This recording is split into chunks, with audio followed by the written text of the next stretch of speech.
0. All right. We are back with another episode of Atlas Ag News presented by Atlas Media, the best live ag news show in agriculture that happens at 12:30 Central Standard Time on Thursdays. Atlas Media is your go-to for high-quality media marketing material in the agriculture industry. My name is Neil, And I'm Clayton. and we're your hosts for the Atlas Ag News Show. All right, we have lots of news to get into today. John Deere settles their right to repair lawsuits. New World screwworm threat is weakening, potential border opening, and sorghum may be may be making a comeback. But we also have lots of other things to cover, including lots of cool weather stuff that happened here last week and many other fun topics. So let's get into it. Deere settles U.S. right to repair lawsuit with 990 million or 99 million fund repair commitments. Reuters reports the U.S. agriculture equipment maker Deere on Monday agreed to pay 99 million into a settlement fund for farms and farmers that are part of a class action lawsuit over high costs and access to repair. The case is part of broader scrutiny in the U.S. over so called right to repair practices, with regulators and plaintiffs arguing that some manufacturers limit competition by controlling access to repair tools. The settlement fund covers eligible plaintiffs who paid Deere authorized dealers for repairs to large agricultural equipment from January 2018, according to a document filed on Monday in the federal court in Chicago. In the settlement, Deere also agreed to make available to farmers for 10 years the digital tools required for the maintenance, diagnosis, and repair of large agricultural machinery, including tractors, combines, sugarcane harvesters, the filing showed. The proposed accord requires a judge's approval. This settlement addresses the issues raised in the 2022 complaint and brings this case to an end with no finding of wrongdoing, Deere said in a separate statement. Deere also faces a separate lawsuit brought by the Federal Trade Commission. A U.S. judge ruled in 2025 that Deere must face the lawsuit, which accused the company of forcing farmers to use authorized dealer network and driving up their costs for parts and repairs. Deere is blocking farmers from acquiring the tools and information necessary to repair their equipment in a timely manner and cost effective manner, the FCC has said in a court filing in April. Deere has denied any wrongdoing. So is this overblown? Is this something that we should be conscious of? What do you think? I think this is more of a PR story than it is important to most everyday farmers. Most, especially large farms, don't have the time expertise is required to fix a lot of the like tech on this equipment. I mean, like most mechanical repairs can be made pretty easily, but when you get down to wiring and diagnosing software issues, even some of the techs I feel like are undertrained for that. So if you haven't had like Deer training, I'm going to say there's very few people in the U.S. that this affects. I'm not going to say there's none because there's smart people all over the place, but just by and large, the amount of uh, technical knowledge you have to be able to work on the software and wiring on these machines is expansive. So I'd say the majority of the farms repair the mechanical stuff themselves and leave the tech to the technician. But question, does it mean it's wrong? Does that mean Deere should not offer the ability to? Like if you want to, should you be able to access those tools? I think that's what this is getting at is, hey, at the very Yeah, least, and you should have access to the tools to do it. I'm not saying it's not important. I definitely agree that like if you purchase the piece of machinery, then you definitely deserve the right um, to own the piece completely and be able to access the technology available to repair said piece. So yes, this was wrong. If they were blocking a certain, I'm assuming they were, since the court says they were.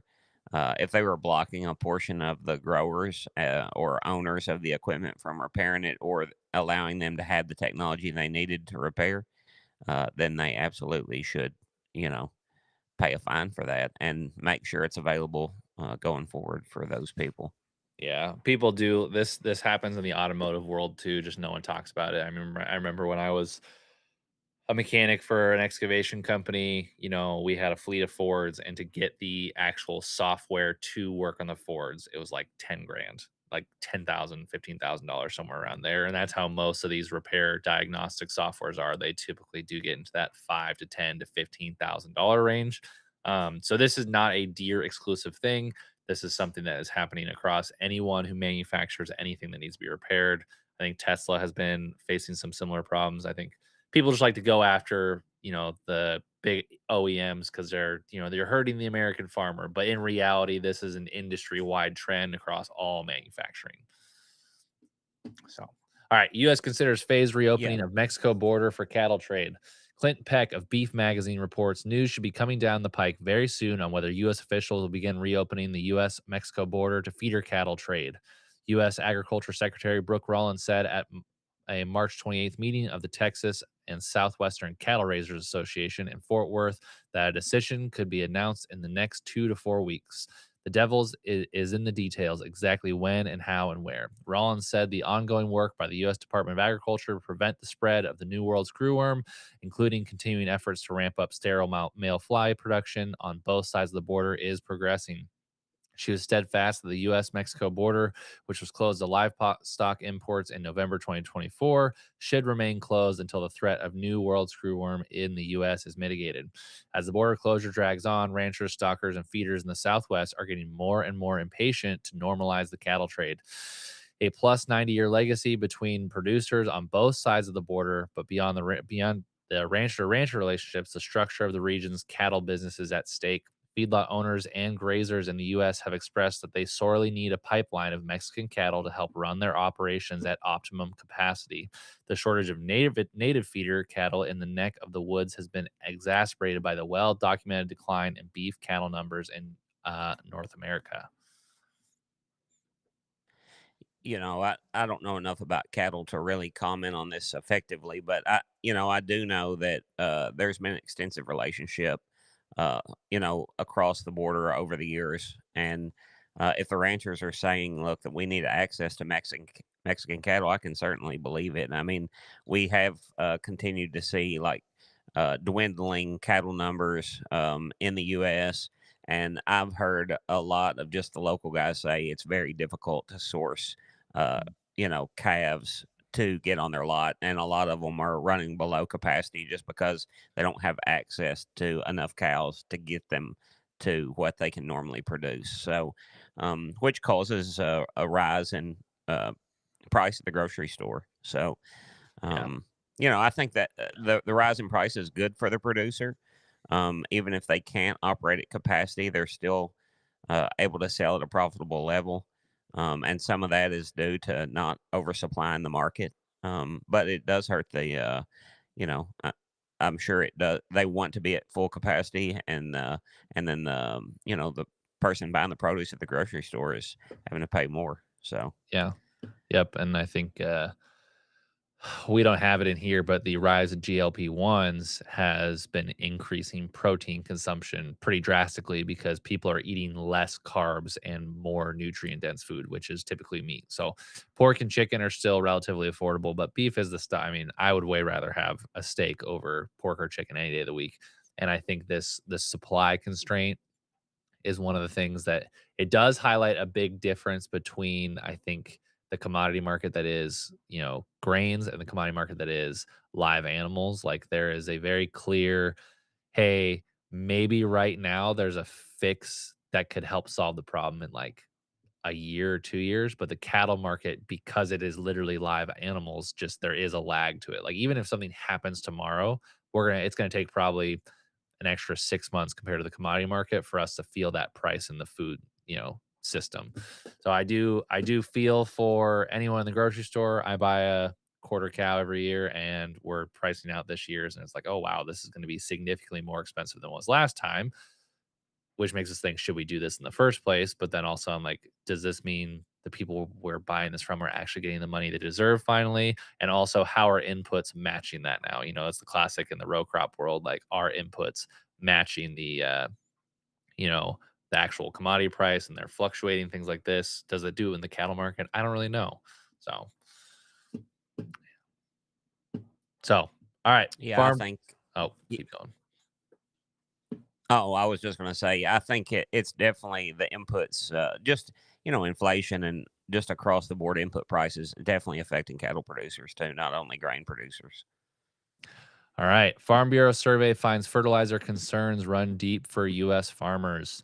Farm Bureau's PhD economist Faith Parham reports key takeaways. Fertilizer pre booking rates varied significantly by region, with just 19% of the southern producers reporting fertilizer purchases secured ahead of the season, compared to 30% in the Northeast, 31% in the West, and 67% in the Midwest, reflecting differences in planting decisions, timelines, and exposure to recent price increases. Fertilizer affordability challenges are among the most acute in the South and Northeast, but remain a concern for farmers across all regions. Around 70% of responders report being unable to afford all the fertilizer they need. Farm diesel prices have increased 46% since the end of February, raising costs of fieldwork, fertilizer transport, irrigation during both planting and growing season. Nearly 6 in 10 farmers report worsening finances, reflecting rising fertilizer and fuel costs as during planting season as the issue. Rising input costs tied to the conflict in the Middle East are adding a strain in an already challenging farm economy. Yeah, every week we seem to keep coming back to Yeah, this. for sure. I mean, you see those southern tier farmers, e- especially affected. The in the South, we never get freezing, so you have to apply your nitrogens, especially um, after planting or Mm, during planting. And so, most of the regions, down south, don't have the ability to store the amount of fertilizer they need on the farm, and the retail ports are also limited in their ability to store, and they just rely on logistics once planting season rolls around, which is especially burdensome when you have a spiking fertilizer market. But as you can see there, I mean, it's a problem across the United States because even uh, there's the Northeast at 31%, and the Midwest is just mm. 67. So that's still a good bit of your fertilizer to go down. And with the amount of spiking that has happened, it is going to be especially burdensome on the balance sheet. Yeah, it is interesting seeing the discrepancy between a Midwest farmer and a Southern farmer and their pre-booking. Like there's just is farmers in the Midwest are double, if not more than double, pre-booking fertilizer. The amount of people doing it is double what they do in the South. I do think that's an interesting. Well, they're putting it down. You know, they're Mm, actually applying it to their fields, and because they freeze and they're able to put their fertilizer down and not lose it, where a southern farmer doesn't have that option. And if you don't have uh, most of these terminals, if you don't have on-farm storage, you can't. They won't hold it for you. So it's just a logistics thing. They want you uh, to either be able to pay and take, which is buying your fertilizer and putting on in your on farm mhm, facility, or just waiting for in season and applying it. Which is what most guys do because at the end of the day, infrastructure is super expensive, and if in most seasons you're just minimally higher uh, at application time than you are, in your would be in the winter months. Some higher, but not enough to be able to spend a ton of money on infrastructure being able to hold it. Share of farmers unable to afford all required fertilizer. You see this graph here? I do. Rice, You know, 88%, and cotton, 86%, peanuts, sorghum. I mean, this is all more than half. Do you think this is gonna yeah, see, this those are all your you think this for sure means we're gonna have an those are your underpayment this year? yeah, those are your southern crops. And I mean, I was for sure, or was relatively sure we were going to have another payment, just because of the. I mean, before this happened, there was an ongoing financial situation, especially in the West and South. But you see those southern crops are hit especially hard because just what we're talking about there is no on-farm storage for fertilizer. These are traditionally southern crops that require tons of infrastructure to begin with, field infrastructure. Mm. And then they need they're pretty nitrogen heavy crops. And that nitrogen cannot be applied unless it's freezing or the crop's actively growing. Mm, And we don't freeze in the South, so you can't apply it till the crop is growing. mm. And so they're just hit particularly hard.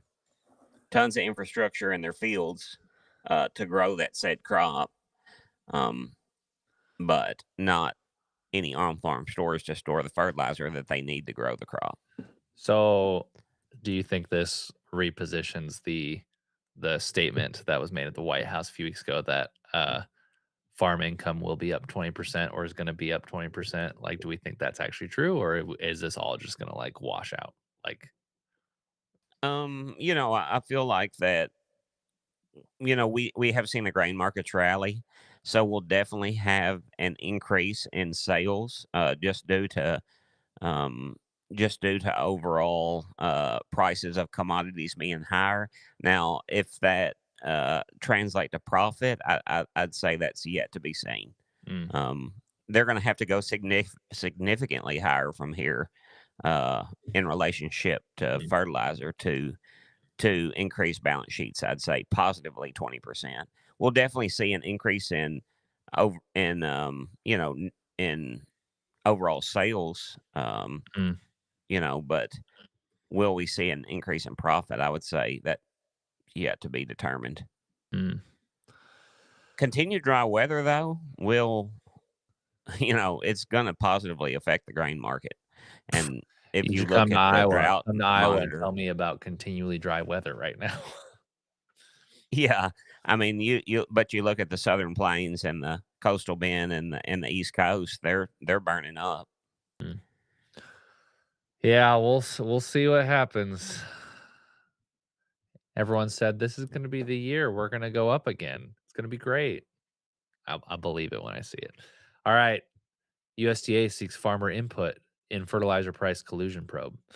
Bloomberg's Elena Pang and Michael Hertzer reported that the Trump administration is seeking information from farmers to help with the ongoing Justice Department probe into high costs for fertilizer, machinery, and other farm inputs.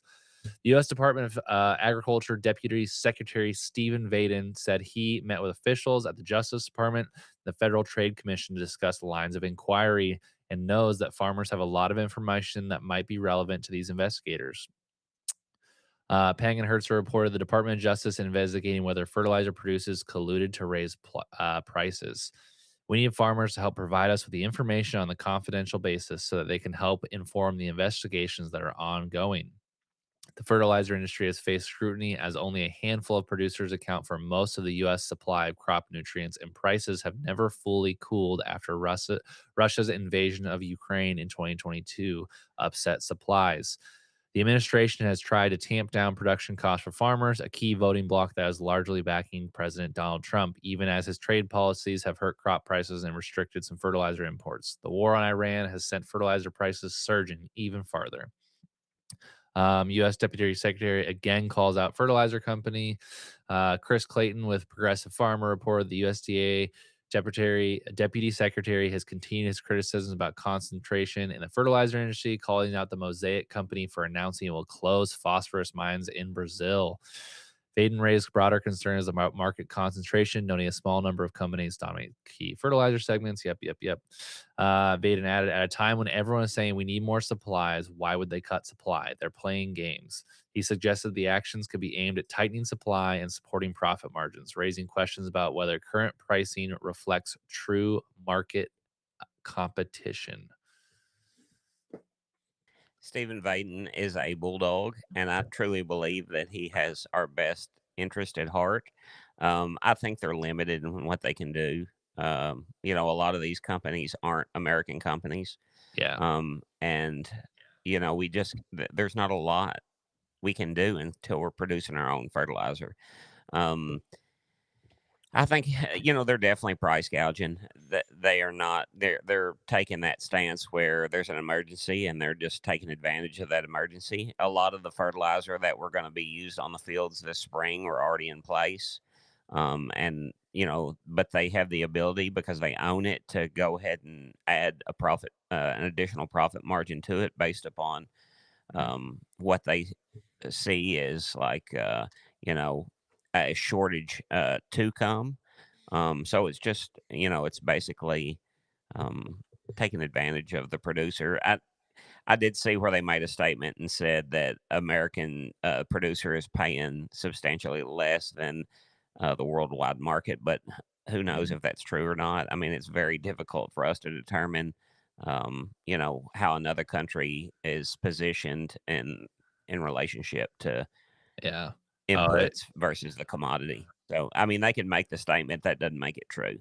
yeah, they can make the statement and it's yeah. I struggle with this because I feel like we have plenty of historic evidence to show that these fertilizer companies are pretty good at price colluding and moving markets and making sure that they're always pretty profitable. I mean, a lot of these companies have been recordly profitable the past ever since the war in Ukraine. Like fertilizer company profits are like through the roof. And so I struggle with this because like I think they're kind of right on in terms of like, yeah, these guys are probably price colluding and making it happening, which is wrong. But also like does the US government get to say what Mosaic does in Brazil? Like, yes, we are an international market, but like it's Brazil. They can do what they want down there. They don't have to listen to the USDA up here.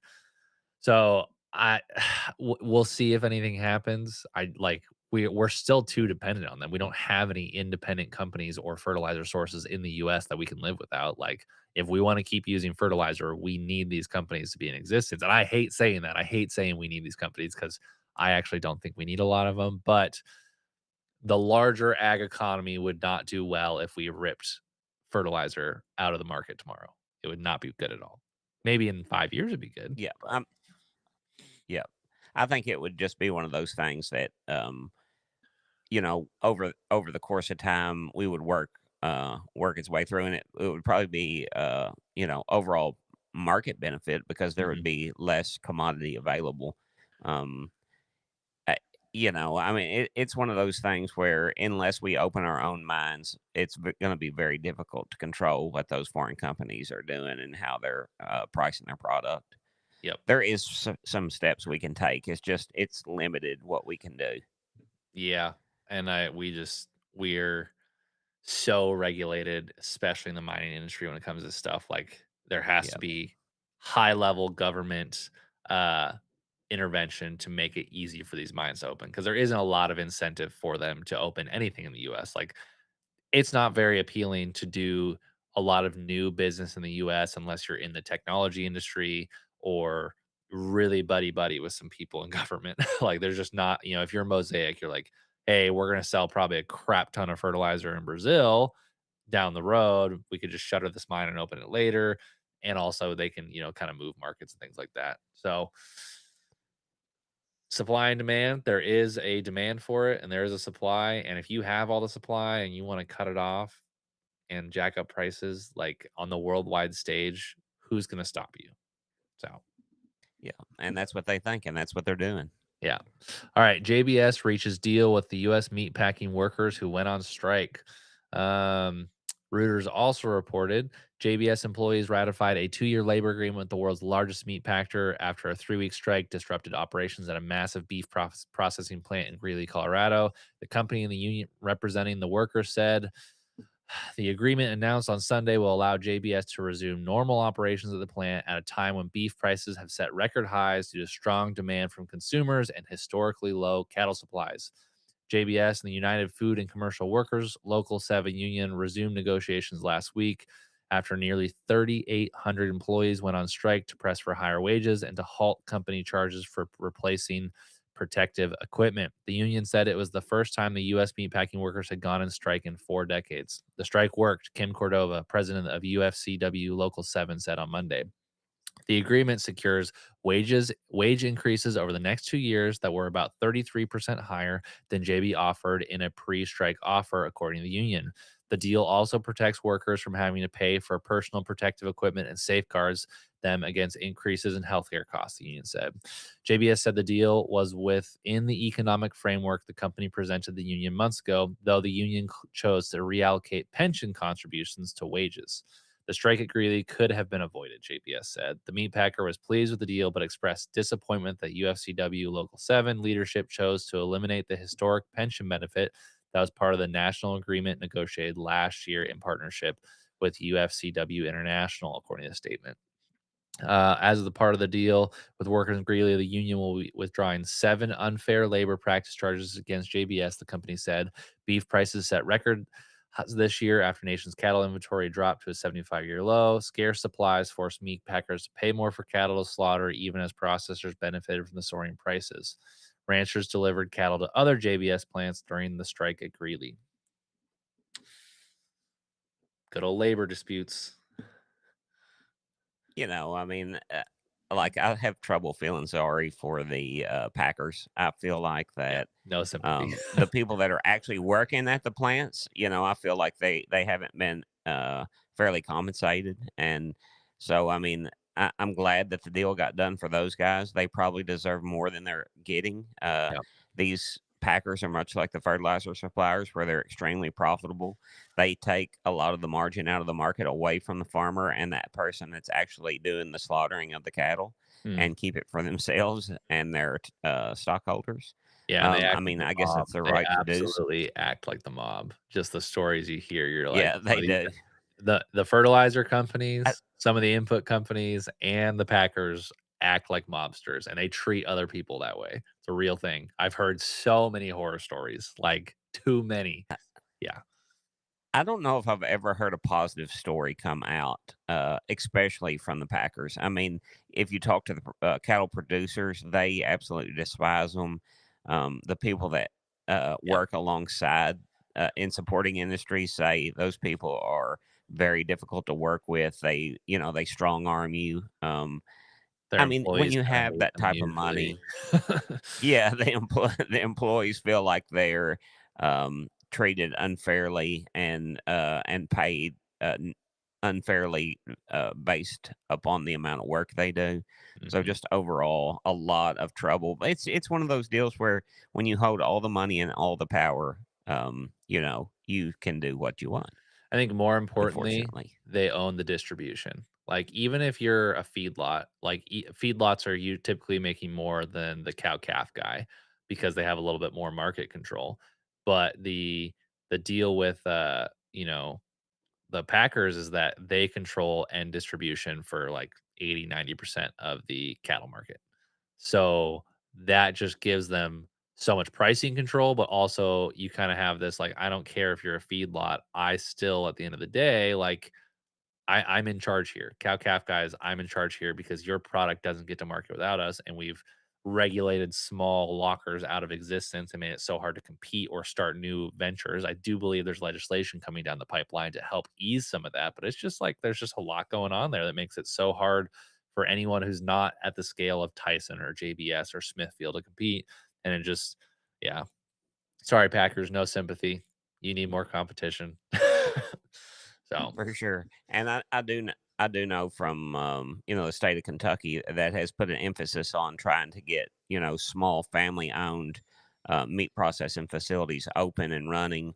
It's very difficult to stay profitable yeah, because of the regulations, and those regulations are good because they provide safe food, but wages are high for those families that own those facilities, and yeah. then because those Packers are so powerful, they constantly knife them when they can. Yep, 100%. Yeah, and it's, probably a competitive labor market. It's a dying trade. You don't meet many people who grow up saying, "You know what I wanna be when I grow up? A butcher. I wanna be the best meat slicer on the planet. That's what I wanna do." And, like, I've gone through the whole process, with a small locker before of, like, how to quarter a cow and how to do all that, and, like, it's a very manual process, and so when you hear 3,800 workers go on strike, know a lot of those are immigrants, that a lot of them, are entirely dependent on this low income job to provide for them and their families. The Packers know that. The Packers specifically will bring people like we have a Tyson packing plant here in town. They will specifically bring in certain ethnicities that have trouble speaking English.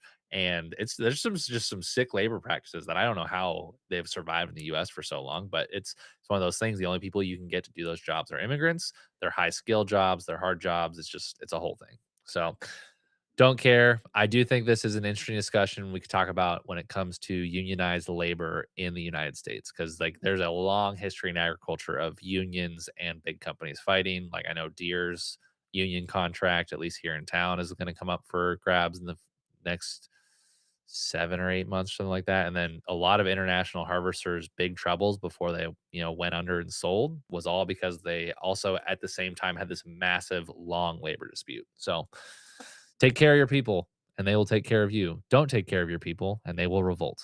That's good leadership. It's good empire building strategy. That's why Trump loves farmers, is because they vote for him. If he keeps them happy, you keep him happy and you're all happy. So the whole thing. All right, sorghum. Is it going to make a comeback?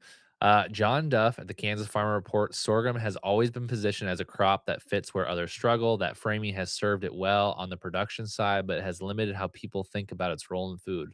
In other words, it works on rough acres in the field. But if we position it the same way on the shelf, it's hard to argue that it's a premium ingredient. The conversation around sorghum as a food ingredient is not new. It's actually several thousand years old, but is increasingly being taken shape in a way that connects production, processing, and consumer demand for a premium ingredient.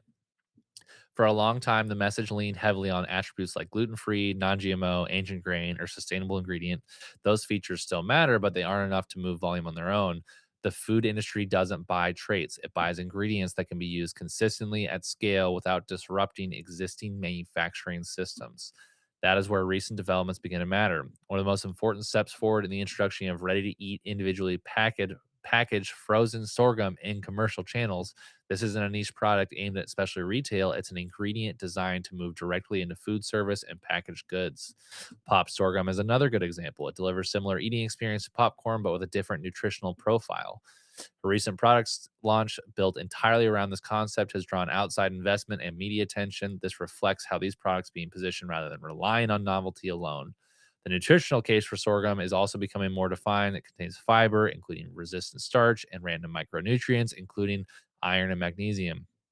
For farmers, the question isn't whether sorghum becomes a food crop across all acres, it's whether a portion of production can access a different demand channel that's less exposed to the same variables that drive feed and fuel markets.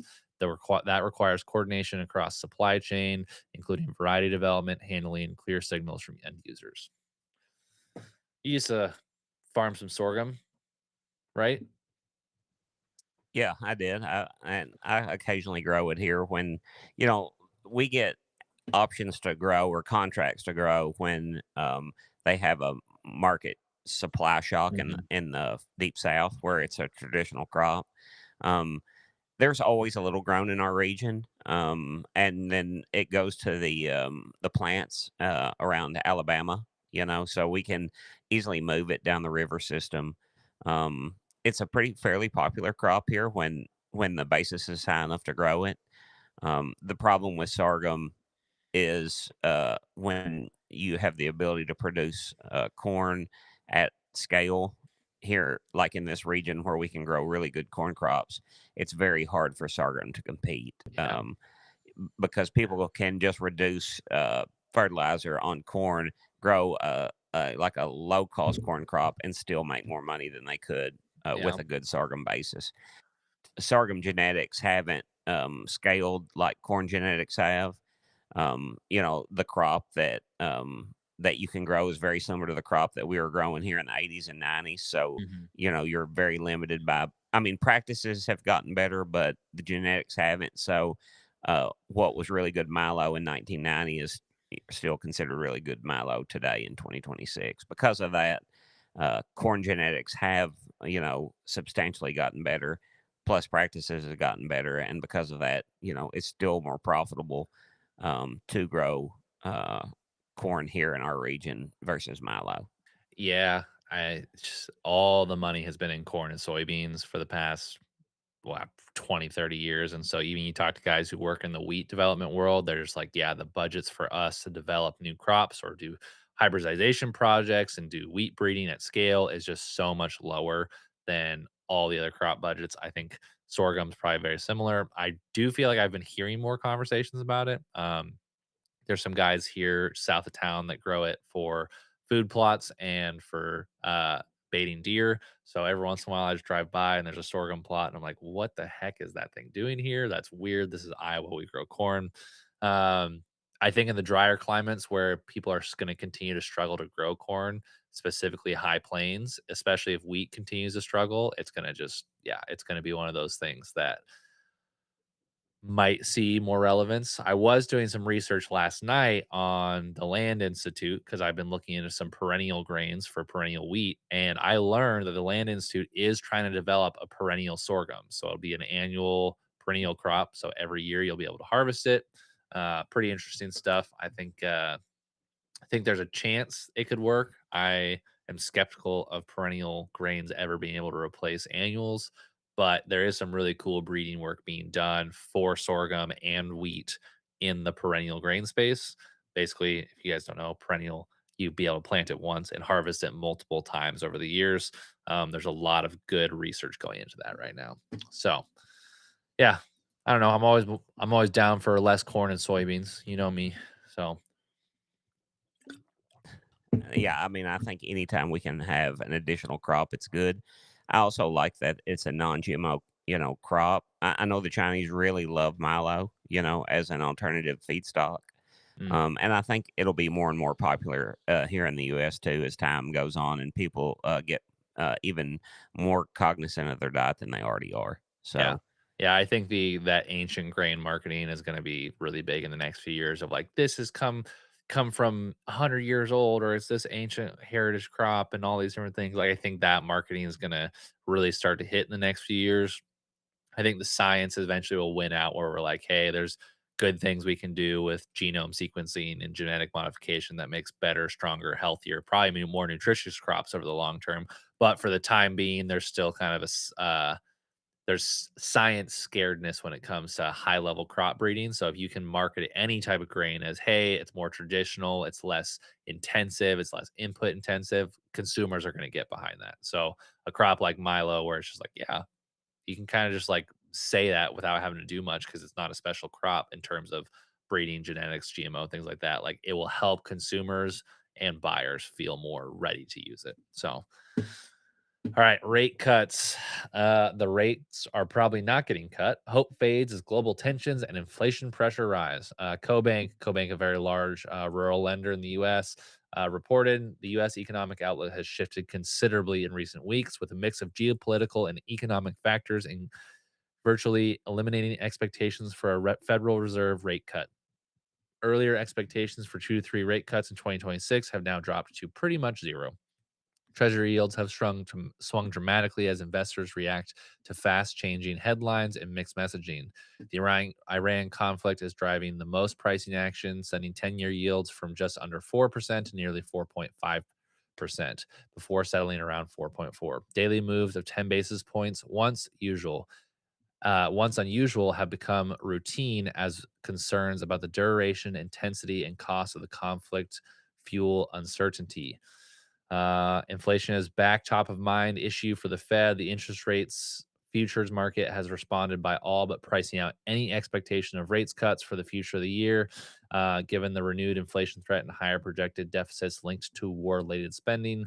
Political dynamics have also influenced sentiment. The government shutdown affected the economy and consumer outlooks, while delays in confirming the next Fed chair add another layer of unpredictability.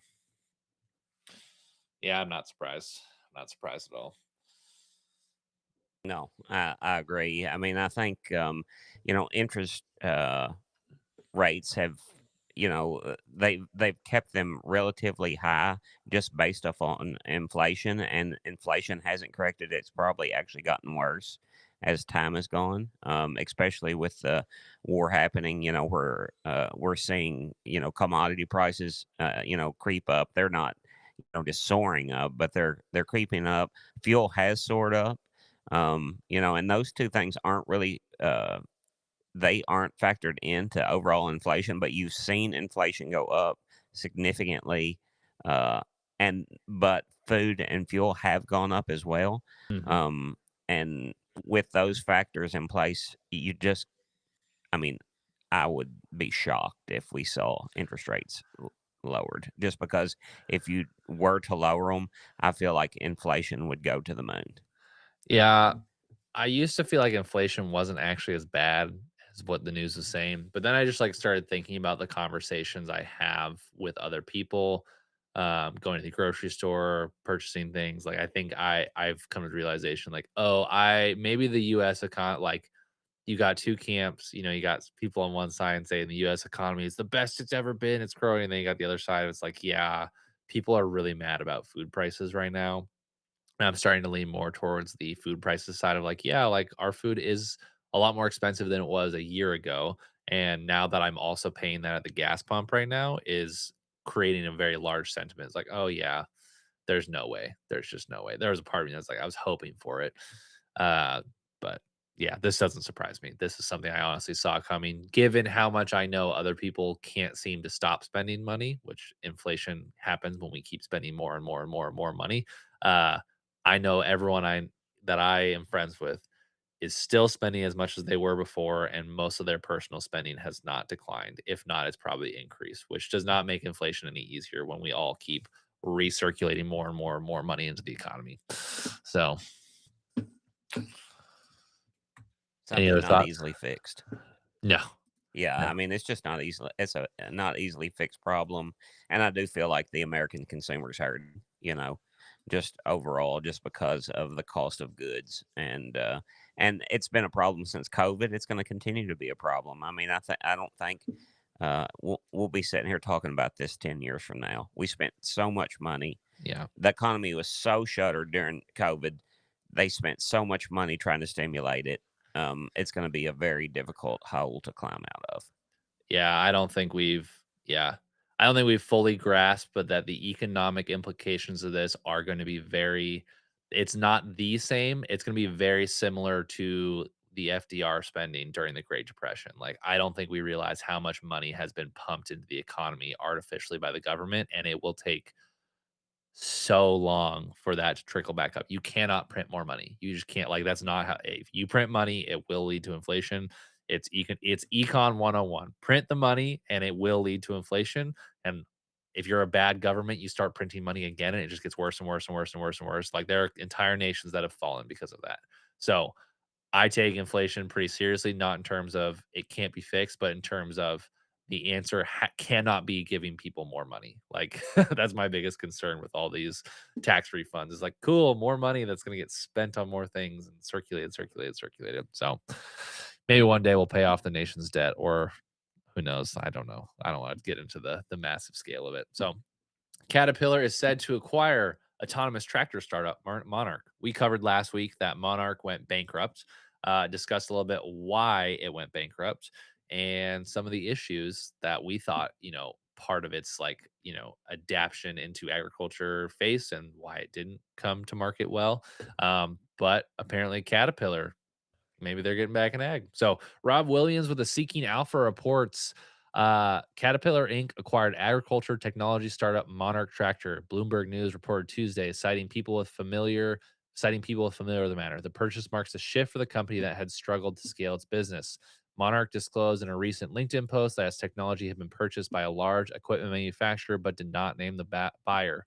Sources indicated that Caterpillar was behind the deal, though neither company publicly confirmed the transaction. The California based startup, known for developing self driving electric tractors, had faced operational challenges and cut jobs in recent months.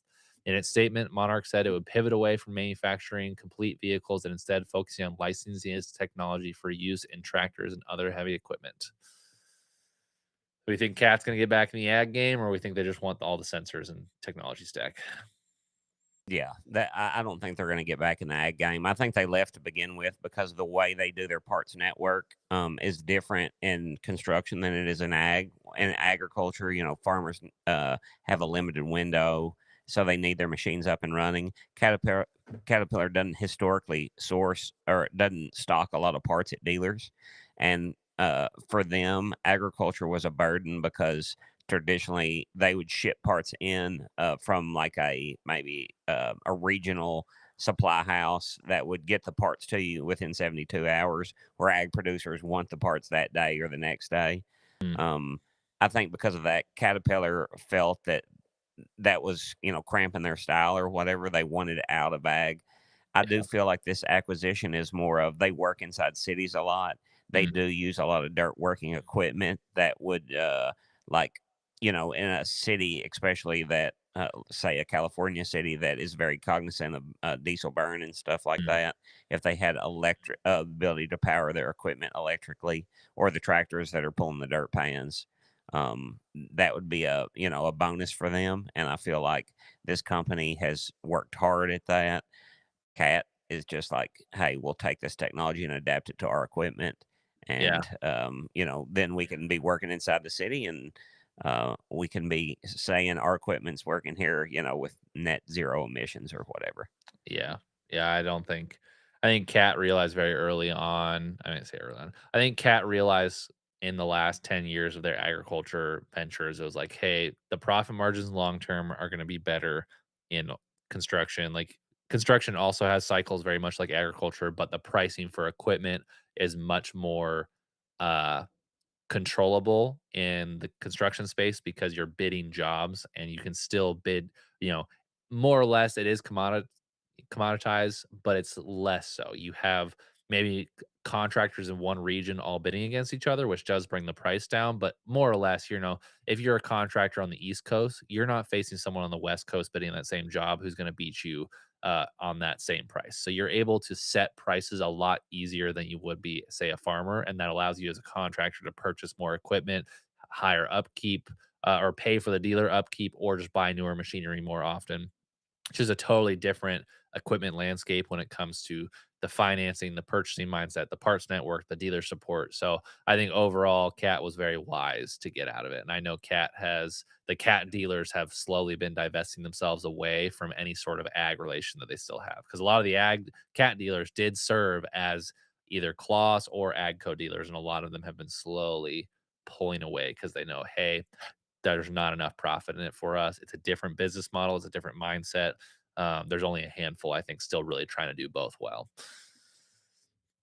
So Yeah, I think most of them are completely out of the business. yeah, Ziegler here in town, Alturfer's also here in the area, both still. I know Holt out in California still does it, but I know like Ohio Cat completely like overnight just dropped all the stores and like Agco had to be Yeah. like, oh crap. So Ag Revolution magically added like five stores in the course of like 2 weeks or something because Yeah, they just had to figure it out because Cat just like dropped all their customers like that. All their ag customers. They're like, nope, we're done. So yeah, and I same think same that here in our region. yeah, I think that's done a lot of damage for Agco, unfortunately, and Kloss at the same time. Like, I know Kloss made the willing decision to back out of cat dealers, at least in our area, because they said, we're going to own the service. We're going to open our own service centers. We'll open our own manufacturing facilities. So Kloss has been doing that. I know we didn't put it in our news article, but they're opening another facility or two facilities in North Dakota. So this is a fun one. I figured we should definitely cover. Bonus, Wired reports Allbirds, the shoe company, is pivoting to an AI compute company. Sure, why not? On April 7th, Allbirds sent out a press release celebrating its new Canvas Cruiser collection in a partnership with Pantone, the color company. 1 week later, April 15th, so this was yesterday, Allbirds sent out a press release announcing that the brand will pivot its business to AI compute infrastructure. AI comes at you fast, they said. It's unclear exactly what Newbird AI, that's what they're calling it now, is going to bring to the table beyond cash to buy a bunch of GPUs. Maybe these days that's all it takes. This is all pending shareholder approval, but for what it's worth, investors love the move. Allbirds stock popped 400%. Allbirds Oh did my not respond to a goodness. comment. First off, one, we're definitely in a bubble. There's no way this is not a bubble. The shoe company is an AI company now. It's just like the .com bubble, guys. You just throw .com in your name, your share price goes up. They literally were a shoe company yesterday, and now they're an AI company. That gives me anxiety. I'll tell you that. Secondly, That is crazy. should we become Atlas Ag AI? Anybody want to invest? Atlas Ag AI. We are going to use our media capabilities. Wonder We're going to turn our cameras into processors for AI. So if we could pop our valuation 400%, I'm on board. we are a AI compute company now. We have turned every tractor and camera we have into a processing unit for AI data centers. That's right. No one's ever done it before. Please give us $100 million. Wonder if my farm could be AI. Yeah, just connect all your tractors, just, "Hey, how many tokens can you how many responses can you get from a tractor computer a second?" Is it fast? Is it slow? It's actually slow. Tractors' computers are incredibly slow, but they'll pay for anything at this point. So, yeah, I just thought that was so funny. I thought that was absolutely hilarious. What world do we live in? Considering my Wi-Fi is barely able to carry this feed, I don't think there's any chat hope for AI here.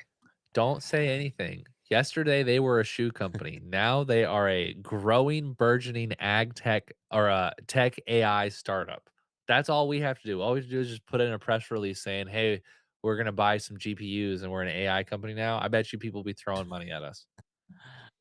News headline tomorrow in Successful Farmer: Atlas Ag News pivots to AI. Share price increases 500%. We don't have shares that you can't buy. We're not a public company. I mean, you and I have shares of the company, but I don't think they're gonna go up 500%. It's just when I saw that, I sent it to my brother and I said, "We're officially in a bubble. When is it gonna pop?" Shoe companies are AI companies now. Ugh. All right, let's talk about the weather. I'm a little butthurt by the weather this week. Midwest corn belt, specifically Iowa yesterday. We had heavy rains. We've had heavy rains this whole week. Yesterday we had 2 inches of rain. Great Lakes had a bunch of rains. All of our rivers are flooded. We have barriers up everywhere. It keeps raining. It's supposed to rain tonight. Um, we got a hailstorm yesterday or 2 days ago. My truck is probably totaled. Uh, all the windshields are cracked, everything, just like golf ball size hail everywhere. So that's what happened in Iowa this week. Looking forward, planters are staying parked. I haven't seen anyone in the field, which is crazy because there were people I knew last year, like this day, they were done. They were finished planting and no one's even touched anything. The early planting window is pretty close to being gone. Like, I think a lot of guys would have loved to have their soybeans in the ground. Next week's more of the same. We have a 4-day gap where I'm hoping to get something planted, and then a lot of the Midwest, kind of the same thing, sprinkled showers for 4 to 5 days. So, sorry guys, if you live in the Midwest, it's going to be another week. Great Plains, severe drought continues, complicated by a sharp cold front that plunged temperatures into the 20s as far south as the Texas Panhandle. Combination of dry dirt and freezing temps is heavily stressing the emergence in winter wheat and rangelands while keeping wildfire risk critically high. There's a major system potentially moving in this weekend. So if you're in the high plains, stay tuned. Hopefully, you'll get some rain. Praying for you guys. South Delta, flash flood setup, early season heat pushing 90 degrees alongside a extended dry spell. Soil moisture is evaporating rapidly, putting intense stress on pastures, winter grains, and newly emerging crops. They'll stay warm, but there's a chance for some rain later this week. Is that true? Is that what you're seeing? Um, I mean, they gave a 70% chance of rain here yesterday, and we got nothing. We're extremely dry here. When you see rain coming across uh, the state of Missouri and Arkansas on the far west side, and before it gets here, it totally evaporates. Hmm. That's when we get, like traditionally those rains would grow as they come east and they're shrinking. It Mm. tells me we're probably in for a long summer. It's extremely dry here. You can like I was planting soybeans on a neighbor yesterday that was needing a little help, and we were planting the soybeans an inch and a half. There's no moisture there to sprout them. They'll just have to lay there till the rain. So, Really? no moisture available to sprout Mm. crops that are being planted currently this week. Mm. Dang. All right, west and southwest. Unreasonable cold brought widespread freeze warnings down into Utah and Colorado, while the PNW caught late season rain and snow. I saw where I used to live in California; they got a foot of snow the other day, which is just crazy. Sudden late chills, a direct threat to blooming orchards and peaches and other vulnerable specialty crops. Unsettled cooler than average pattern will stick around. Growers will need to keep their frost mitigations measures on standby. I know I was watching what's her name? Apple girl Kate's Instagram stories this morning, and they had to go turn on all their fans on their orchards, which I didn't know that was a thing until I went to California this last year. A lot of orchards, um, typically have some sort of fans if you get frost, and basically it's just like a circulating fan that just blows air. Some of them have propane heaters, and you can heat it, and you like basically just or you're trying to push all the cold air out so it doesn't freeze your crops. So, yep, man, it sucks to be a farmer everywhere this week. It seems. Yeah. I got to meet her when I was in Washington. She's a neat grower, and I was talking to her about that exact thing about you know, frost mitigation techniques and stuff. And she said they've changed substantially over the last 5 years, quite a bit better than they used to be. She said it still doesn't eliminate the threat. Yeah, So you can't control the weather. I mean, like there's nothing you can truly do to mitigate the weather. I did go to this cool place in Florida where they basically put giant greenhouses over all their citrus orchards, and it works pretty good. It's basically just like a screen material, so like the moisture still comes through, but it helps with disease pressure and the heat in the summer. And it's just a really interesting setup. But even then, I mean, you're still like, hey, hurricane rips that structure apart, gone. You know, so there isn't really too many good ways to fight weather. And I think as long as we're farming, we will be fighting weather. And no offense to anyone who's fans of indoor farms, but no one's been able to present a good enough indoor farm model to feed 8 or 9 billion people. So the food just doesn't taste as good either. it's true. Dirt, true, real dirt, sun, and rainwater make food taste better. I'll stake my flag on that. There's a I agree. reason There's a reason that lab grown meat and fake meat has not taken off the way the world's wanted to. It's because it does taste worse, despite what the marketing says. Oh, the Impossible Burger, it tastes the same. It's like, no, no, it doesn't. It definitely tastes fake. With that said, I'll give imitation crab this. Imitation crab, I can live with. I'm not a fan of it that much, but I had real crab and imitation crab on my same plate. And I'm not gonna lie, I didn't really see that much of a difference. Any Not a fan. any fake meat just grosses me out. I cannot do it. But it's a good use of soybeans. You know, really, if you are a true bullish on soybeans or want to keep growing them, you should know that soy protein is like the primary ingredient in so many vegan foods. Like, if you want protein, soy is the way to get it. Fake food runs on soy. That's all I'll say. I'm sure that's true. I'm not gonna eat it. Okay, you don't have to eat it. I don't eat it that much either. I We accidentally bought these Walmart burgers a year or 2 ago, and, like, I was like, "These taste weird." And they were squares. They were squares, not circles. That was the first red flag. So I was just grilling them one day, and I, like, make a burger, and I was eating it, and I was like, "Why does this taste so funny? Like, what is up with this?" And I was like, "It's definitely meat, but, like, what else?" And they had added, like, 20% ground soybean into it for more protein. I was like, "Ew." I wanted meat, not a soy burger. It was a meat burger that had soybeans in it. I was like, "Oh my gosh, what a world we live in. What an absolute world we live in." So, I guess we're just waiting on Jonathan. We have another guest coming on. We're excited. We're gonna try to get 2 guests this week. Did not happen the way we wanted to. Scheduling's been a mess. I ran 50 miles on Friday, so my brain still does not exist fully. I'm very tired. Neil's also very tired because he's planting last night, and it's planting season, and we are still waiting on dry weather here. So, yeah, let's look W at some we chat have our comments. fill of What? okay. We have our fill of dry weather. We're getting really close here, to finishing planting. We, this morning, like 2.5 farms being completely done, which would be a record for us. Which So, is crazy all because we like now is for the wheat yeah, the wheat to come off. The wheat, here in Kentucky looks pretty rough. The color is good, but, the grain's not stacking like normal just because of the dry weather.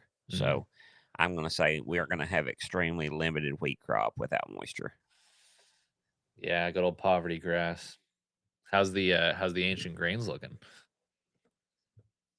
They look awesome. Of course, they're gonna need rain too, but we fertilized it this week. I put the nitrogen on. It perfect How stand. much nitrogen did you It's put on? really What lush. nitrogen did you put on? I just put on, UAN, with some sulfur in it, and I put about 30, I started out with 30 units and now, I've got around 100 units total. So, I probably should have warned you. nitrogen definitely leads to lodging pretty bad on those varieties. Oh, there you can for sure say if we get a big heavy rainfall event once it gets headed, it's gonna lodge. Oh, it's fine. It's fine. It's fine. I should have sent you my my ancient wheat agronomy manual that I had AI make for me. It's pretty cool. I'm not gonna say you did too much, but that might be a little much. So, I I mean, in our region, if we got the rain that we normally get, we'll probably end up with not enough.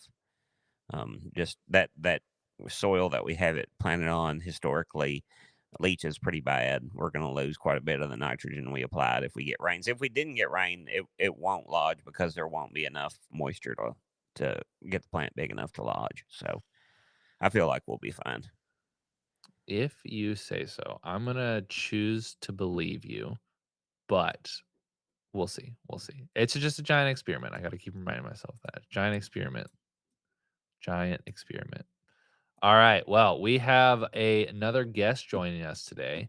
This week we have Jonathan Harrelson with Empire Ag. Jonathan, why don't you go ahead and say hello? Can we hear you? Oh, I cannot hear you, Jonathan. Let me check your audio controls because I can do that. Try now. Nope, nothing. Uh oh.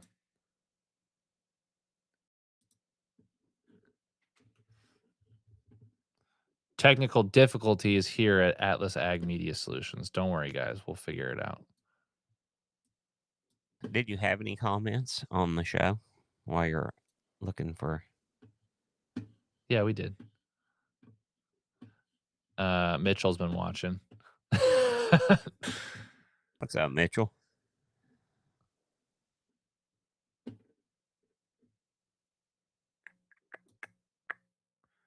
Do, do, do, do, do. Jonathan, go ahead and give it a shot again. Nope, nothing. Getting nothing on Jonathan. Let me.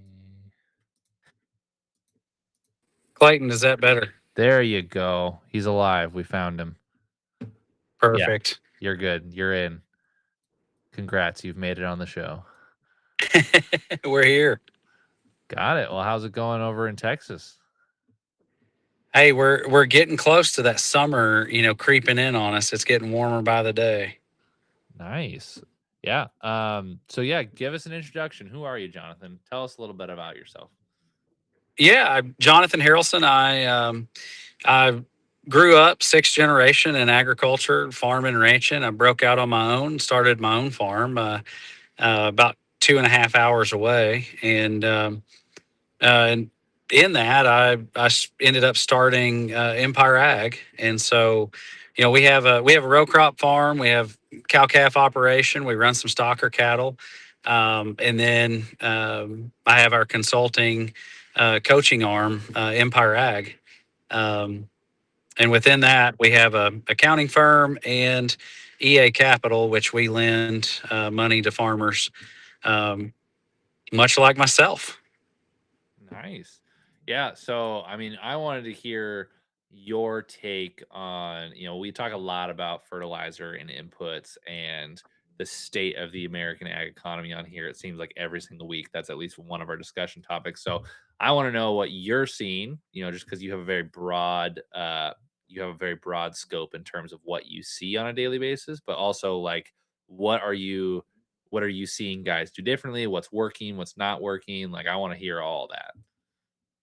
It's interesting. This has been not just. I mean, obviously, price is our big issue, but just from a lending standpoint and supplier financing, I'm seeing a lot of the guys, and I'm going to say from middle Missouri south.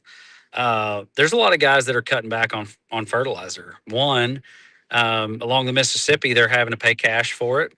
they're having to take delivery right then and there, and they don't have enough as far as applicators to be able to apply that kind of volume for a, for a 8,000 acre to 50,000 acre farmer. Hmm. And so there are some logistics problems that we're seeing across that Delta region that I think at the end of the game, if they cut a third or 25% of their conventional usage, I think we could see a supply issue down the road. Um, Obviously, you get into the Midwest. I think a lot of the fertilizer's already been put on the ground. I mean, they were running anhydrous rigs all fall, and that's kind of there. You get into the fringe acres out, in the Dakotas, western Kansas, a lot of that stuff. They're kind of waiting on the weather. Mhm. It's just awful dry. So Mm. I think this could be the year that we really upset the apple cart when it comes to Mm. what USDA expects and what we actually put out. Mm. Yeah. I isn't that every year though? Isn't that like every single year? I know, but I think it's going to catch us at some point. I mean, I firmly believe that this is going to be one of those years. I mean, I see it daily. We work with hundreds of families across the United States, and guys with really good businesses. I mean, they've got good balance sheets, good cash flows. They're not struggling, Mhm. but they're struggling with their finance relationship because a lot of these banks have kind of pulled back the reins a little bit, and maybe some of them are operating with 80% of the money that they typically would, or 60, and yet we've seen nearly a 40% increase in inputs. Mm. So it's we're kind of in that balancing act, I feel like, right now, Mm. where guys that have ample working capital, there is a path to profitability, and there's going to be some big money made in some certain pockets. Mhm. Um, but then there's going to be folks where working capital's been eroded away, or maybe they had a drought or some tough times. Ag is so timing and Mm. intense that they may just be catching it on the wrong side of the cycle, and Yeah. they may not make it through.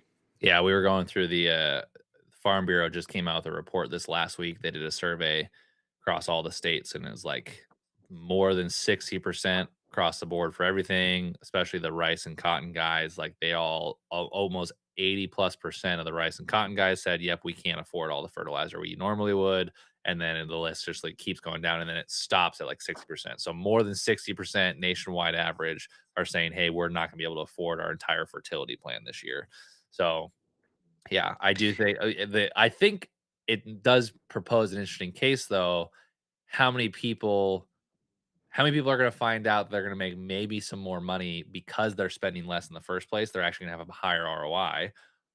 Then the second question is how many guys know their books well enough to know, hey, are you going to be able to get an ROI on spending less fertilizer? Is that actually going to happen? Because there is the diminishing returns aspect of there's probably guys who are over applying in some sense. And there is an aspect of, hey, you might actually pencil out more profitability this year because you spent less. We'll see if that actually happens. But like, how many guys know that aspect? How many guys are thinking about that aspect? And do we think that's actually going to happen? Yeah, I think you're probably, I mean, guys that are really truly in tune, and I mean like very, very, very well informed on every decision that's there, you're probably only running 30 to 40%. And that may be generous. A Mm. lot of guys are just going to kind of do the same old, and if they get up to the batter's box and they've got 200 grand allotted for fertilizer and it costs 380, they're just going to have to cut it. I mean, that's just where they're going to be. Mhm. And I think West Texas, you brought up cotton, and I think this is kind of interesting because this is definitely in my neck of the woods. And um, we've had some rough years out here drought wise, and so guys are running on fumes.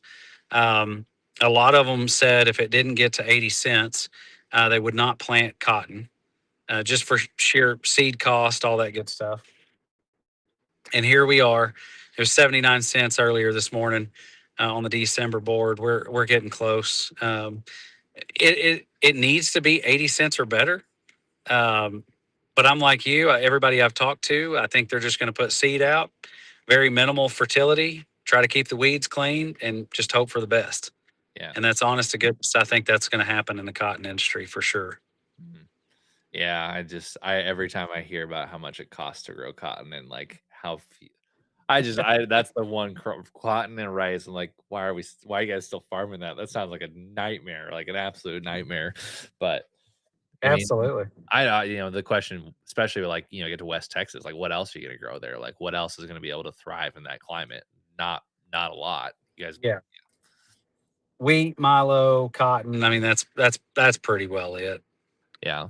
That's Yeah, pretty much our what are you seeing for Milo out there? We actually just had a conversation of like, is sorghum kind of like making a little bit of a comeback right now, or is it? Because I've talked to a lot of guys, especially in those, the Texas area, the High Plains area, where they just don't have moisture to grow corn. It's like, hey, it's a good grain seed oil crop that we can grow here that has actually, if you have the end users for it, there's actually a pretty compelling case.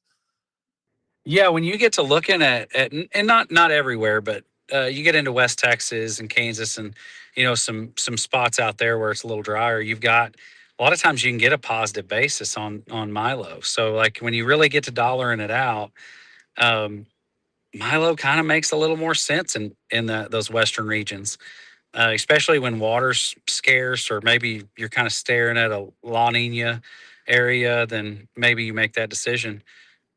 I know for our farm, we've grown Milo a lot, and I can usually yield pretty consistent, even with where we would be at corn. So if it ends up being a basis play for us, and Hmm, interesting. if we get a dollar over or $1.20 over, um, I'd rather grow Milo myself. Hmm. So now on to a business question. I'm just thinking about this now. I was like, if you farm, you got cows, you run Empire Ag, which in itself has like 3 or 4 different entities. Like, how do you manage that? Like, how do you manage all of that separate stuff? Like, because I'm always also Yeah, trying to manage like a billion things. Like, how do you, as a producer and a business owner, as someone who works in agriculture, make all the decisions for all these places, try to be objective? Like, there's so many aspects that play into that. sure. Like, how do you do that? Yeah, I think one of the things is being able to let go of control. So the way I kind of look at it, I've got some fantastic people, and I mean they're not just employees; they're family to us, and a lot of these folks are very entrenched in the business, and they've got an entrepreneur mindset, and I've been able to paint with a big brush, like, hey, here's where we want to be, Mm, and you're smart, you're very well in tune with where we're going, and I've never hidden anything from them, like from a financial standpoint. mm, They know when we have tough times, they know when we have good times, and I want them to buy in, mm, because long term, I look at it like this, whether you're working for somebody else or you own your own business, like you're going to invest mm, time that you can't get back. And I want our families that are investing with us, that they are getting that time, and mm, they enjoy being there. And it helps fill their cup, whatever they are, whether they're driving a truck, working at the farm, or they're part of Empire Ag. dang, deep stuff. That's really deep stuff. Yeah. Are you also on Well, the I mean, phone like all the time? I am. We're trying to adjust the structure as we've grown a little bit. You can get bombarded and have meetings from 7:30 to 8 o'clock at night, and so we're trying to be a little more diligent as we grow on kind of structuring that.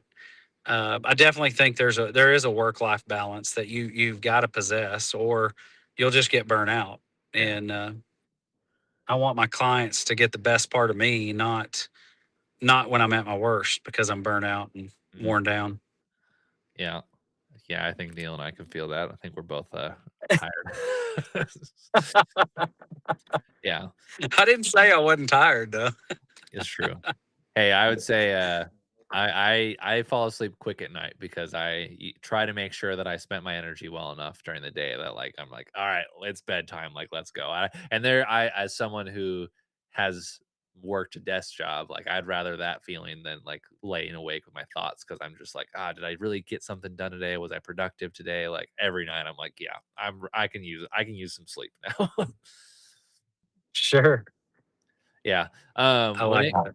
when we're talking about the ag economy as a whole, you know, there's a we'll probably Neil and I will probably cover an article after this is over about just some of the systemic shifts we're seeing in agriculture right now. Like we are in a cyclical environment, but something I've noted and something that I feel like more people are starting to talk about is we are seeing the shift from farm as a lifestyle to farm as an operator and viewing Mhm. your life and your operation very much from the operations standpoint of like, oh no, I operate an entity that I must operate to the best of my ability versus yeah, I farm and hope I make money here and there. You know, like I feel like there's a very big shift happening.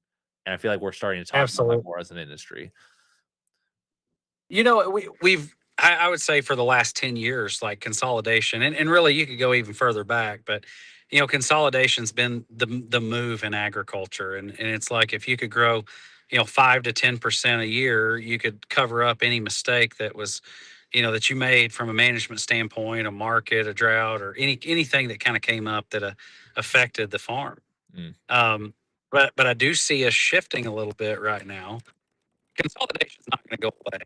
I would mm, say west of I-35, we're going to see that. Anything east of 35, I'm starting to see guys actually building a brand, mm. actually building something, and focusing on that end user. And so, I know a lot of folks, and it's controversial in agriculture right now.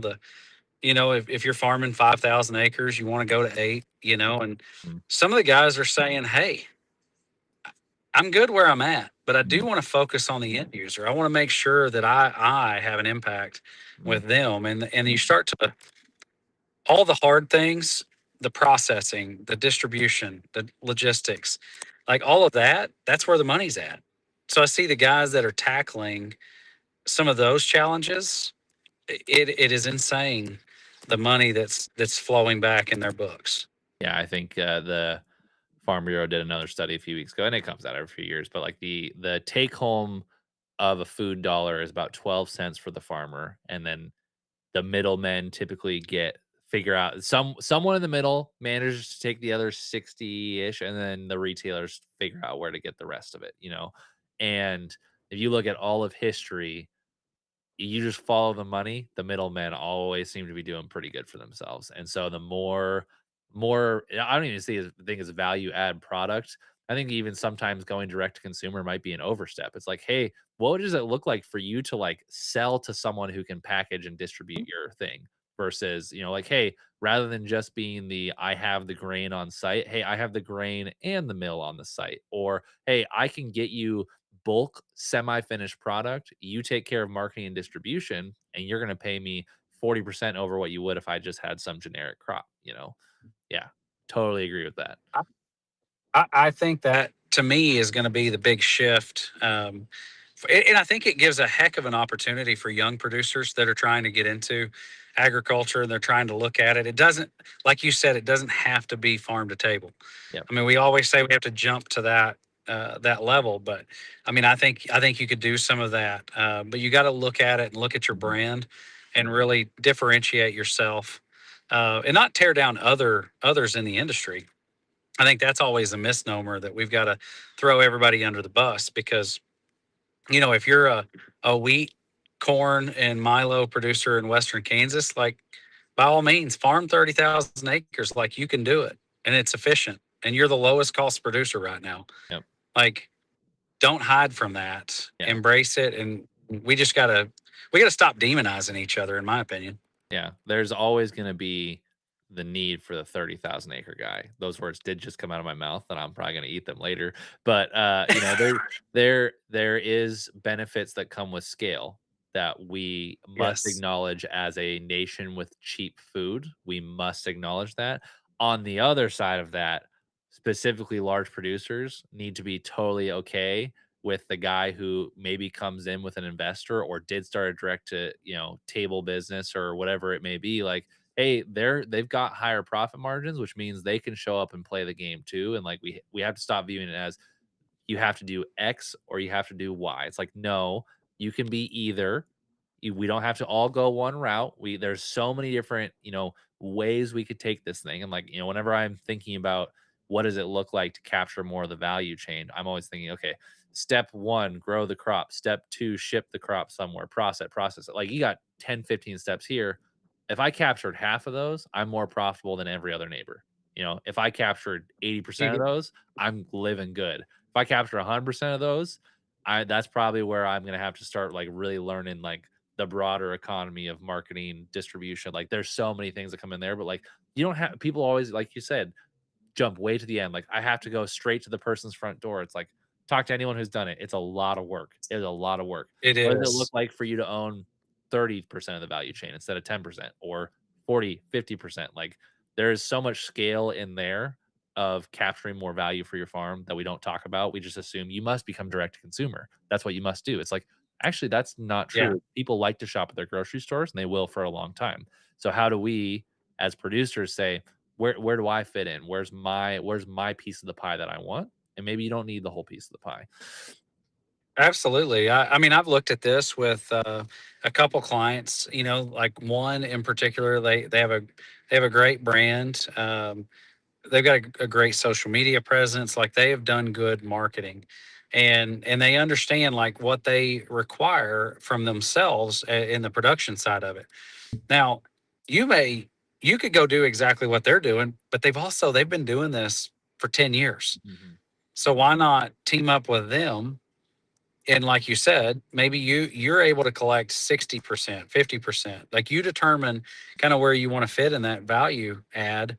And then let somebody like that take the piece that you don't want to do. Yep, 100%. Yeah, I always point to Ballerina Farms as an example.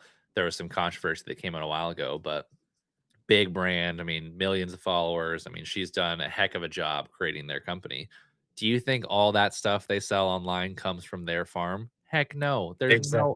no way they were able to scale cows that quickly. I'm sorry, like your cow colostrum that you buy from them or whatever. It's like, bro, like, sorry, there's no way they doubled or tripled the size of their herd in a year and a half. Like, no, they have other producers they're working with. They probably have manufacturing companies they're working with, but they own the end channels, and that's what matters. Absolutely. And so they probably are gonna be able to bring people into this thing, and those people are probably making more than just the average producer, but they don't need to own that other half of it.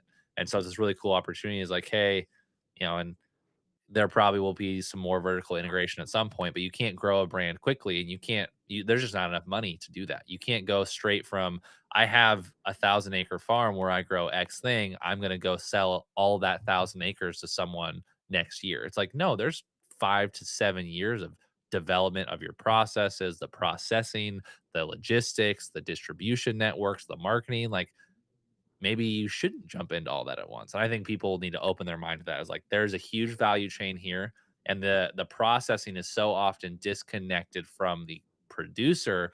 I think there's a huge even market there. Is like, hey, my job is to find farmers who want a slightly higher price, and I'm going to find better processors. Like basically, just be You, the merchant that's a little more future thinking, a little more. Hey, how do I actually provide value? There's so much we can go into there. Clayton, just thinking through this a little bit. One of the big things that I see, that differentiates the ultra successful guys, and it doesn't mean if they don't have to be a 5, 6, 7 generation kind of guy. Honestly, right now, if you will differentiate yourself by the way you communicate, just communicate, build relationships, build that network, ask the questions. I don't care if you get turned down by 50 people, continue to ask. Hmm. And that's the one thing we talked about it in our community call today, about grit with our guys. And grit can mean a lot of different things for different folks, but um, when have you ever rolled over like you just felt defeated? And I know a lot of guys are like that, and they're recluses and they stay on the farm. They don't want to talk to anybody. And if you really want to launch your business to the next level, like you have got to bust out of that Mm. and build your network, ask the hard questions, figure out the avenues. It's all about building verticals in the business rather than going out borrowing another $500,000 to $1 million, million and a half, and invest in something that you know we're going to spend the next 6 years barely paying it off Mm-hmm. with no actual return above it. Yep. Like that's one big tidbit that I think we've got to evaluate. Yeah. I think Neil can comment on that. I mean, relationships are probably the number one thing you would say that have built your guys' farm, right? Definitely. I mean, I talk about it all the time. Is just relationships are so valuable, um, and you have to cultivate the relationship. It's not like you can just go out and meet somebody one day and all of a sudden they're going to provide you valuable insights. It's staying in communication with them. It's uh, being a help to them when they need help as well. And once you build that trust bridge between the two of you, that's when that relationship becomes super valuable. And in agriculture, those relationships can absolutely make or break you. I truly believe that the more relationships you have and the better you cultivate them, you have to provide value to the other party. It just can't be a one sided. It's much like a marriage. You have to be able Yep. to provide value, and they have to be able to provide value. Mm. And without that, it's just a one sided relationship. It'll never work. And why would they share information that's valuable to you if you're not willing to share information valuable to them? Mm. Um, and those relationships over time can, used properly, can absolutely uh, change the trajectory of your business. Mm.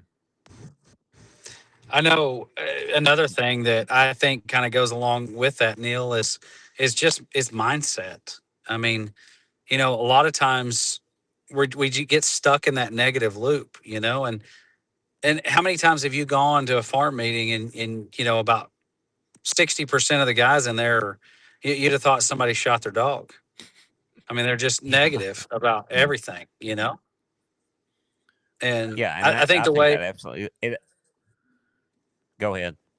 I, I'm drawn to people that are optimistic, they see position that could be taken. They're always looking forward and being progressive. And, like, I'm drawn to those people. Everybody just naturally is drawn to that. And so I think if you show up in the community, as the guy that's negative about everything and nothing's going right, and like you're closing off your network inadvertently, and nobody's going to help you. Mm. 100%. Yeah, I Yeah. agree with that. I'm curious, Jonathan, like you look at so many different operations and you've seen what has made people successful during this down cycle. Like if you're a producer and you're sitting there struggling, um, how do you position yourself over the next 5 years to change the trajectory of your business, to be more profitable, to feel like you have a better peace of mind and a handle on, uh, you know, on an upward trend in your business and not a a downward spiral. I think one of the first things is like, do not look across the fence or the turn row. Like, you know, Neil, you may have an 8RX and I may be running a Magnum 245. You know, and we get to looking at those two tractors. They're going to do the same thing.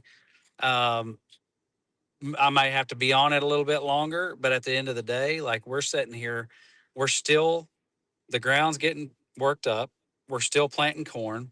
We're doing all the nine, everything we need to do, I can do with that tractor. And I made that choice. I sold our Deeres 2 years ago when I thought interest rates were going to start rallying, and I thought it would put a squeeze on equipment. So I did. I downsized a lot of our equipment, bought some stuff that was cheap. One, I didn't want payments, none. I didn't want any payments. And I think by doing that and positioning a lot of our guys, kind of went in the same situation. Right now, it's a good time to be trying to upgrade equipment. and and so I think not being married to the idea or the image, I think if you can really truly evaluate your business, um, because we're so capital intense as far as the Mm. equipment that's on hand.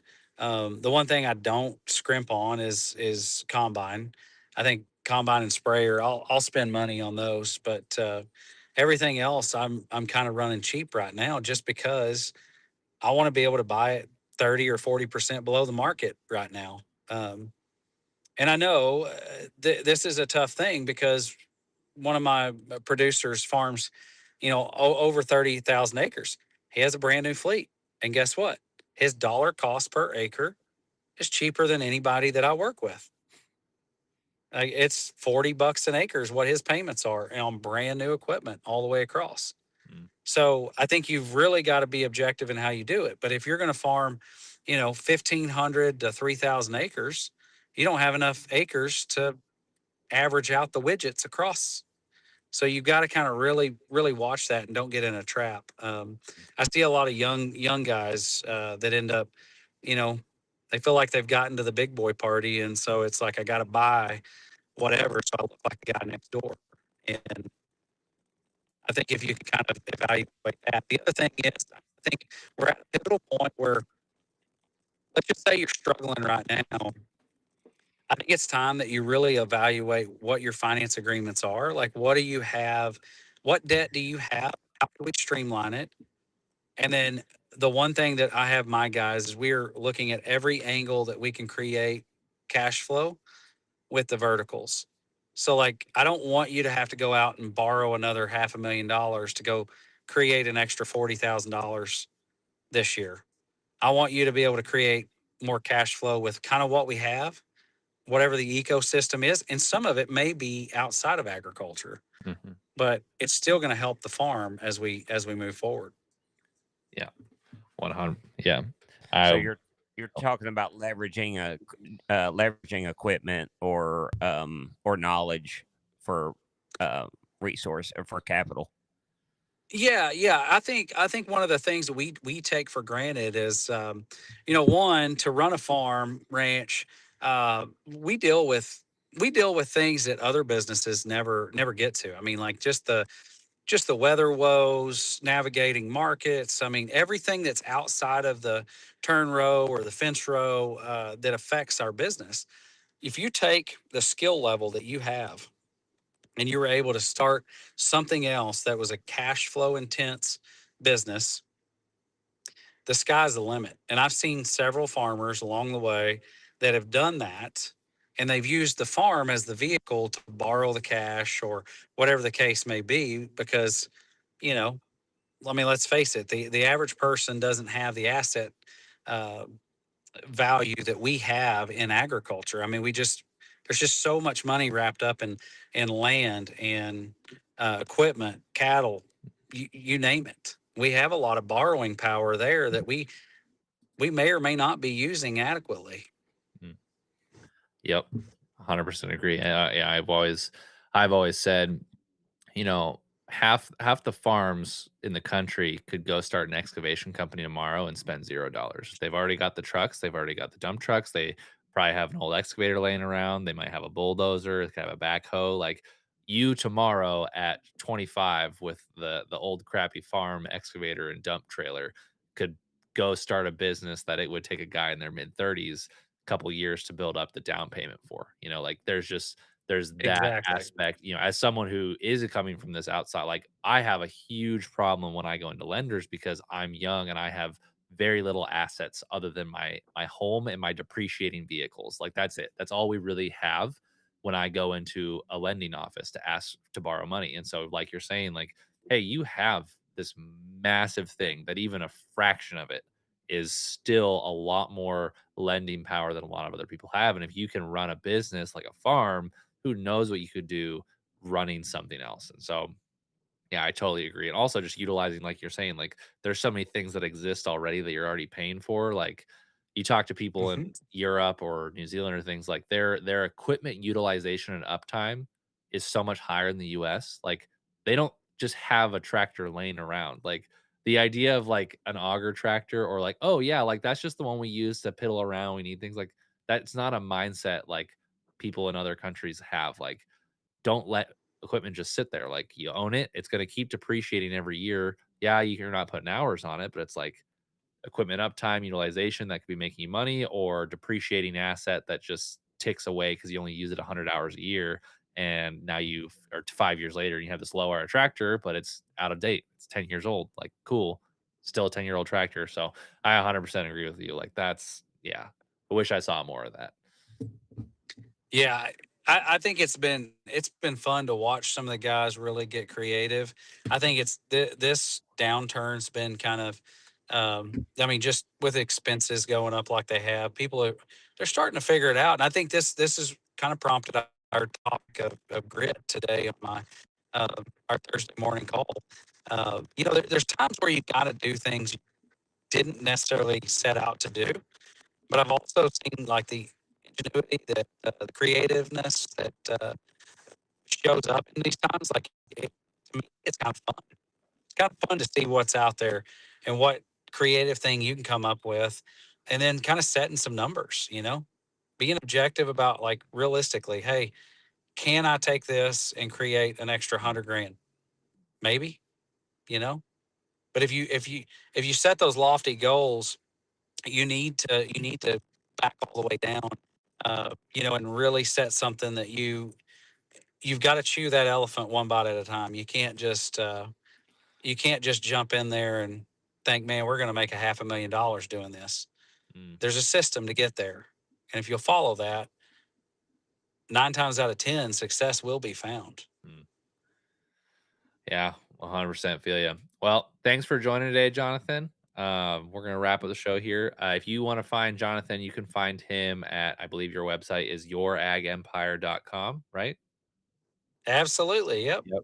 Yeah. So Jonathan's on there. If you look up Jonathan Harrelson on social media, you'll find him there too. So go follow him. He's got his own podcast. It's great. Empire Ag does great work. We love everything Jonathan does. So yeah, I think that's all we got for you. Thanks, guys. Thanks for coming, man. Neil, Thanks for Clayton, joining us. Yep. absolutely. Good talking to you.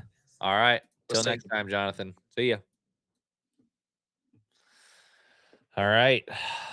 Well, another guest down. We did it. We managed. Only slight technical difficulties. One day we'll figure it all out. One day. Yeah. I guess the last thing we can cover is, do we think this downturn cycle is different? And do we think the structure of agriculture is shifting from what it was 10 years ago? So, did you read this article at all? I did. I read it. And I mean, I think Jonathan kind of touched on that a little bit. I definitely think it's changing. I think just overall, the mindset of the American farmer is different than what it Mhm. was the last time we faced a struggle like this. I think there's already a lot of people that are in the bivocational uh, Yeah. scene already where they have an off farm job that's bringing them income. Mm. Or they're a farm entrepreneur where they have the farm, but they also have adjacent businesses that Yeah. are complementary to their current business. And then you have the farms that are vertically integrating or diversifying. Mm. And I think that this downturn is just expediting that process where people are definitely um, thinking outside the box. They're changing the way their operations work to weather this downturn. Yeah, I think looking at reading this article, I think it has forced the question that Davis cites here in this article by AgWeb. It's a fair question farmers ask a lot. Are we actually the ones who are the low cost producers? And do we still have a place in the global market if Brazil continues to lower the cost of production and transport their grain to export terminals? I think that's something we all are willing to talk about a lot more than we used to. It talks in this article about friend shoring. Like, we are very much improving trade relationships with our allies, but not the globalist mentality. We are being much more cautious with the way the people we're exporting to and trading with, as far as countries go. Yeah, I think it is shifting. I think the industry, at the very least, I don't know if we're going to see drastic changes overnight, but I do feel like most guys are in the mindset of, yeah, I got to operate the best I can if I'm going to survive. Like, there's no other option. Like, you either have to you have to get good or you have to get out now. Like, it's not get big or get out. It's like get really good at operating or get out. Yeah. Yeah. And I do feel like that, like we'll have Secretary Lindbergh on here in a few weeks. And, I know he's made a lot of trade missions to non traditional grain buyers that have been traditionally friendly to the United States and have got some really good deals Mm, for the American producer. And if you notice, like we're exporting at a historic clip. mm, So we have, even though China's still buying from us some, but they pulled back their buying. But because of the work that um, Mr. Lindbergh has done, he has got some new markets open to U.S. producers that have been our traditional allies that haven't historically bought a lot of grain from us. And I think that is going to be helpful going forward. Is it going to solve all our problems? Probably not, because we're still overproducing. But yeah. I think as people, We're uh, overproducing and we're under consuming domestically. yeah, We yes, are overproducing something that we have to put on a shipping container to go somewhere else, even though we are having to import records amounts of food from other countries. So there's a big crop discrepancy of what we are growing, we are not eating. And there's also the discrepancy of what we are growing does not have a place the way it used to. I think it's going to change. I think you're going to see. You're still going to see a good amount of commodity grain produced because of the needs we have here to feed our animals and the existing biofuel industry that we have. I can't see that biofuel industry growing a lot much more than it is now. I think even with favorable legislation, we still will see a relatively same size biofuel industry. Mm, But I do feel like areas that can produce alternative crops are going to begin to produce alternative crops at yeah, scale to, you know, to tap into their local food market and just to give their farms diversity, you know. yeah. I think it's yeah, we grow 3 primary crops in the US. We grow corn, we grow soybeans, and we grow wheat. All of those things typically, unless you are, like, right next to some sort of processor or feedlot, all of those things have to be trucked or barged somewhere around the country to get or go on rails somewhere around the country to be put into the actual market as an end product that we can eat.